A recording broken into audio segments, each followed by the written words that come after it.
സ്വാഗതം ഫാസ്റ്റ് ന്യൂസിലേക്ക്. ശബരിമല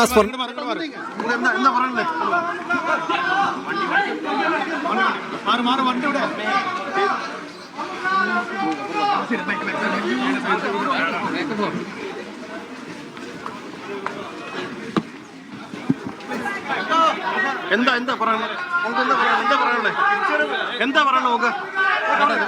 പറയണേ?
പറഞ്ഞോട്ടെ.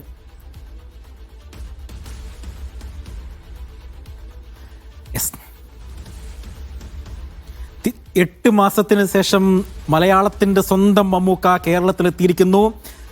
കൊച്ചി എയർപോർട്ടിലെത്തിയ മമ്മൂക്കയെ സ്വീകരിക്കാൻ മന്ത്രി പി രാജീവ് അടക്കമുള്ള ആളുകളും ഉണ്ടായിരുന്നു. ലണ്ടനിലെ അദ്ദേഹത്തിൻ്റെ ഷൂട്ടിംഗ് പൂർത്തിയായതിനു ശേഷമാണ് അദ്ദേഹം ഇന്ന് കൊച്ചിയിൽ എത്തിയത്. അൻവർ സാദിത്ത് MLA-യും ഒപ്പം തന്നെ മന്ത്രി പി രാജീവ് അടക്കമുള്ള ആളുകളും മമ്മൂക്കയെ സ്വീകരിക്കാൻ ഈ കൊച്ചി എയർപോർട്ടിലെത്തി. അദ്ദേഹം തന്നെ ഡ്രൈവ് ചെയ്തുകൊണ്ടാണ് വീട്ടിലേക്ക് പോയത്. ലിഡിയ ജേക്കബ് ഉണ്ട് വിവരങ്ങൾ നൽകാനായി. ലിഡിയ, നാളുകൾക്ക് ശേഷം ഏകദേശം 8 മാസം കഴിഞ്ഞു മമ്മൂക്ക കേരളത്തിലേക്ക് എത്തുകയാണ്. എങ്ങനെയായിരുന്നു അദ്ദേഹത്തെ ആരാധകർ സ്വീകരിച്ചത്? മമ്മൂക്ക എന്തെങ്കിലും പറഞ്ഞോ ലിഡിയ?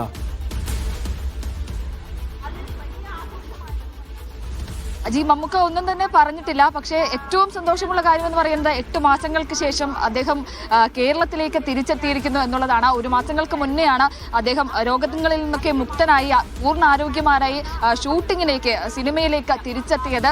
മഹേഷ് നാരായണന്റെ സിനിമയിൽ കഴിഞ്ഞ മാസമാണ് ഹൈദരാബാദിൽ ഷൂട്ടിംഗ് ആരംഭിച്ചത്. അതിന്റെ 3ാം ഷെഡ്യൂൾ പൂർത്തിയാക്കാനാണ് മമ്മൂക്ക ഇപ്പോൾ കേരളത്തിലേക്ക് എത്തിയിരിക്കുന്നത് എന്നാണ് അറിയാൻ സാധിക്കുന്നത്. എന്തായാലും ആരാധകർ വലിയ വരവേൽപ്പ് തന്നെയാണ് നെടുമ്പാശ്ശേരി വിമാനത്താവളത്തിൽ അദ്ദേഹത്തിന് നൽകിയത്. മന്ത്രി പി രാജീവ്, അൻവർ സാദത്ത് MLA അടക്കമുള്ള ആളുകൾ അദ്ദേഹത്തെ സ്വീകരിക്കാനായി നേരത്തെ തന്നെ നെടുമ്പാശ്ശേരി വിമാനത്താവളത്തിലെത്തി. അവരോടൊപ്പമാണ് മമ്മൂട്ടി പുറത്തേക്ക് ഇറങ്ങി വന്നത്. ഒപ്പം നിർമ്മാതാവ് ആൻഡോ ജോസഫ് ഉണ്ടായിരുന്നു, ഭാര്യയുണ്ടായിരുന്നു. അത്തരത്തിൽ വലിയ സ്വീകരണത്തോടെ മമ്മൂട്ടി വിമാനത്താവളത്തിൽ നിന്നും പുറത്തേക്ക് ഇറങ്ങി സ്വന്തമായി കാർ ഓടിച്ച് പോകുന്ന ദൃശ്യങ്ങളാണ് നമ്മൾ അല്പം മുമ്പ് കണ്ടത്. എന്തായാലും നമുക്ക് പറയാനുള്ളത് ഇതാണ്, ദ കിങ് ഈസ് ബാക്ക് എന്നുള്ളതാണ്. നമ്മൾ 1 മാസം മുൻപ് തന്നെ പറഞ്ഞിട്ടുള്ളതാണ്. അദ്ദേഹത്തിന്റെ ആരോഗ്യാവസ്ഥ മമ്മൂട്ടിയുടെ ആരാധകരെ സംബന്ധിച്ചിടത്തോളം, മലയാളക്കാരെ, ലോകമെമ്പാടുമുള്ള ആരാധകരെ സംബന്ധിച്ചിടത്തോളം വലിയ വിഷമമുണ്ടാക്കിയ ഒരു കാര്യമായിരുന്നു. അതിൽ നിന്നെല്ലാം മുക്തി നേടി പൂർണ്ണ ആരോഗ്യവാനായി അദ്ദേഹം ഊർജ്ജസ്വലനായ സിനിമയിലേക്ക് വീണ്ടും സിനിമ ഷൂട്ടിങ്ങിലേക്കും സിനിമയുടെ തിരക്കുകളിലേക്കും ഒക്കെ വന്നിട്ടുള്ളതായിരുന്നു. 1 മാസത്തിന് മുൻപ് ഷൂട്ടിങ്ങിലേക്കൊക്കെ ഊർജ്ജസ്വലനായി വന്നിട്ടുള്ളതായിരുന്നു. അതിനുശേഷം പാട്രിയോട്ടിന്റെ 3ാം ഷെഡ്യൂളിലാണ് മമ്മൂട്ടി ഇപ്പോൾ അടുത്തതായി അടുത്ത നവംബറിൽ ഷൂട്ടിംഗ് ആരംഭിക്കും. 3ാം ഷെഡ്യൂളിന്റെ ഷൂട്ടിംഗ് ആരംഭിക്കും. അതിൽ ജോയിൻ ചെയ്യാനായി എത്തിയിരിക്കുകയാണ് മമ്മൂട്ടിയുടെ പാട്രിയോട്ടിനായി. ഉടനെ തന്നെ ഇറങ്ങുന്ന കണങ്കാവലിനായി ഒക്കെ ആരാധകർ ആകാംക്ഷയോടെ കാത്തിരിക്കുകയാണ്. ലിഡിയ സൂചിപ്പിച്ചതുപോലെ ദ കിങ് ഈസ് ബാക്ക് എന്നാണ് ആരാധകർ മമ്മൂട്ടിയുടെ തിരിച്ചുവരവിനെ പറഞ്ഞിരിക്കുന്നത്. 8 മാസത്തിന് ശേഷമാണ് അദ്ദേഹം കേരളത്തിലേക്ക് എത്തിയത്.